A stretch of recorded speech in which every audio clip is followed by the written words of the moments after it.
Assalamualaikum warahmatullahi wabarakatuh. We are from the first group and we will discuss about a survival language learning syllabus for foreign travel. Before we start our discussion, let's imagine the context that we will talk about. Someone will go overseas to another country that he does not know the language at all for 1 until 3 months. So, what and how will he learn the language before he go in a short time? Is it necessary to learn about grammar and common vocabulary? The answer is on our discussion today.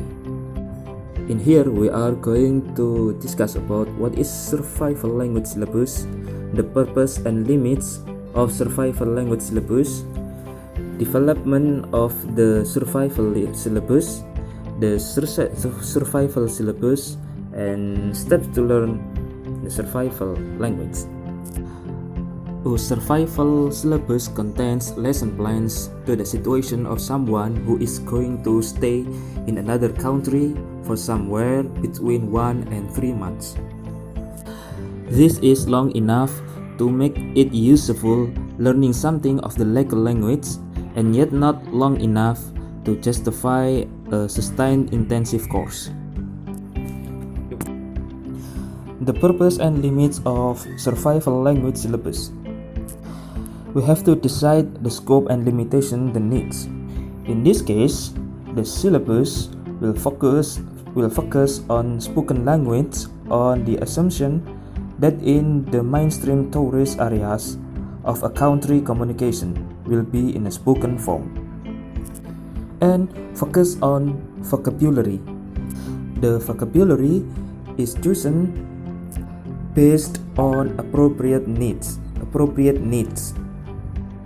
Developing the survival language syllabus. The syllabus should contain useful items which also provide a good starting point for further learning and which are easy to learn. To make sense of this, criteria were set up to help decide whether an item should be included in the syllabus or not. So, in developing the survival language syllabus, we will consider on the need, frequency, coverage and combinability, and learnability. Needs. First, we have to analyze the needs of the survival learners. It can be done by many ways. Two of that ways are interview and surveying guidebooks. First, the first need analysis was done by interviewing 10 people who had recently returned from a visit to another country. Each interview took approximately 3/4 of an hour and required the interviewees to recall who they used the language with, in what situation, and what was said.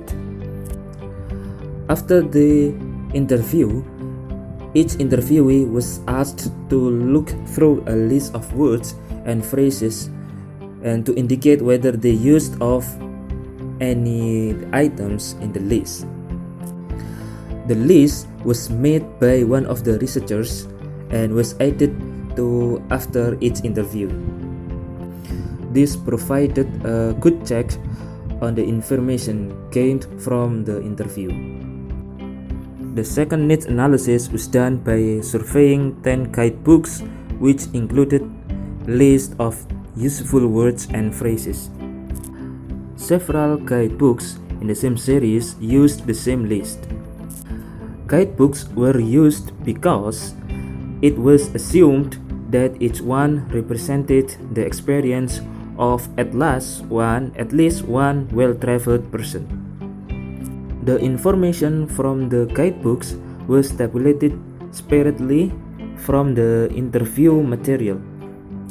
Because guidebook lists can also contain items to consult in an emergency rather than to learn for everyday use. Frequency. Frequency was checked by using word frequency list, which compare the frequency of items in 4 European languages, such as English, French, German, and Spanish.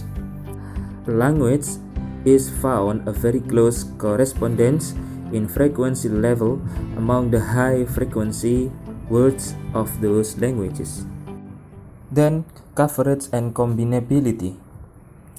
Coverage is the capacity of a word to take a place of other words. A word which has good coverage can be used as a superordinate term in place of other words. For instance, bird. It can superordinate parrot, owl, crow, and other birds.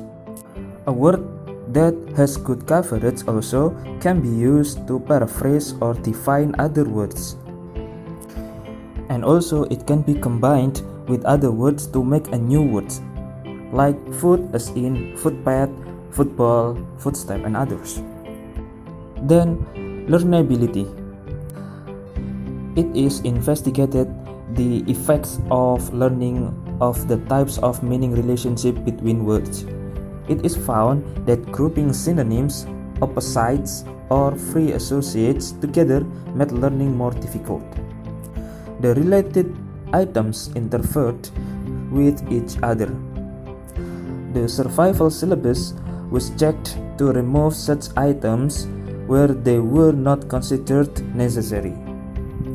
There are some kinds of topics for survival language learners, but this will be considered as common used by survival language learners. First is greetings and being polite. It can be greetings in the first meeting, thanking, goodbye, asking permission, asking for helps or others. Then buying and bargaining. For example, I want a pizza. Do you have the little one? Or how much is this cloth? And others. Then reading signs, such as a room for ladies, a toilet for gents, entrance door, exit door, or closed. Then getting to places, such as a traveler asked the taxi driver to take up in a particular place, like a bank, department store, restaurant, airport, train station, underground, bus station, hospital, or others. Then finding accommodation, such as a traveler asks the place of hotel, the place of toilet, the place of restaurant, or other. Then ordering food, such as I want a spaghetti, I want a hamburger, I want a sushi, and I want a ice cream. How much the bill? And others. Seventh, talking about yourself and talking to children. A traveler should be able to introduce themselves to other people, such as my name is Martin, I'm from New Zealand, I come here for blah blah blah blah blah. And then the last, controlling and learning language, such as do you understand about it? Do you speak English? Please repeat. And the last topic is steps to learning. In learning language, there are 3 steps. The first is organizing the learning. Second, learning for meaning. And the last, the practicing. In organizing the learning, we have to decide how many words or phrases can comfortably be learned each day. Then we can make vocabulary games to strengthen the memory. One of effective way to learn the words and phrases in the list is to write them on small cards with first language translations on the other side. Then these are carried in bundles of 50 or more and are looked through whenever there is a spare moment. First, the learner looks at each foreign word and phrase and tries to recall the translation, looking on the back of the card to see if the recall is correct or not.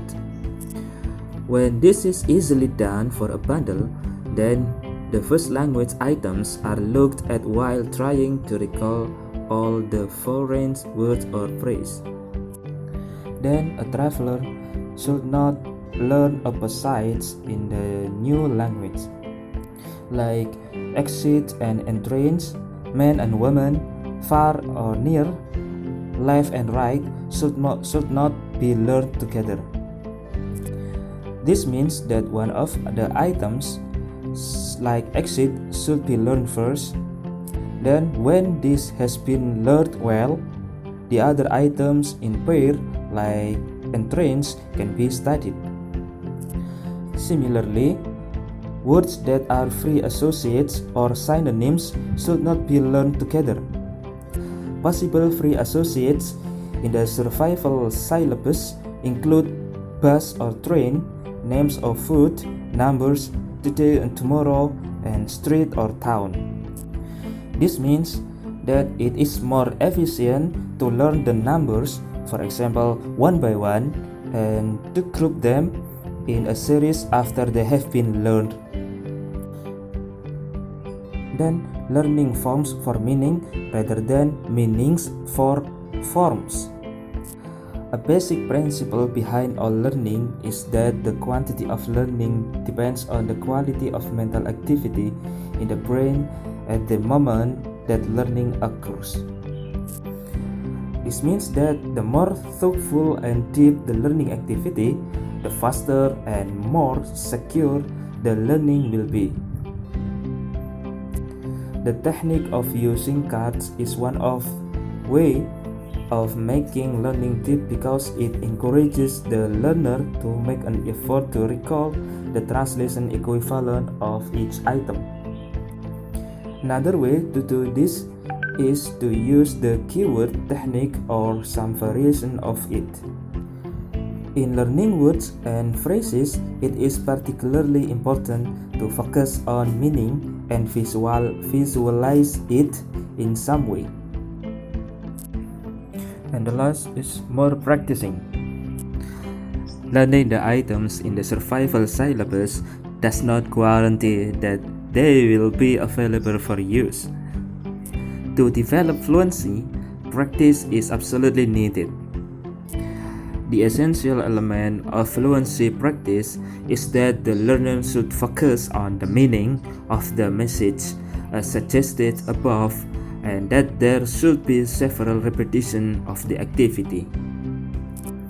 It is particularly important that numbers can be dealt with fluently. Number dictation, where a speaker says a number and the learner writes it in figures rather than words, is an effective activity. This should be done many times and with increasing speed. Okay, that's all what I can say. Thank you for your attention. Akhirul kalam. Wassalamualaikum warahmatullahi wabarakatuh.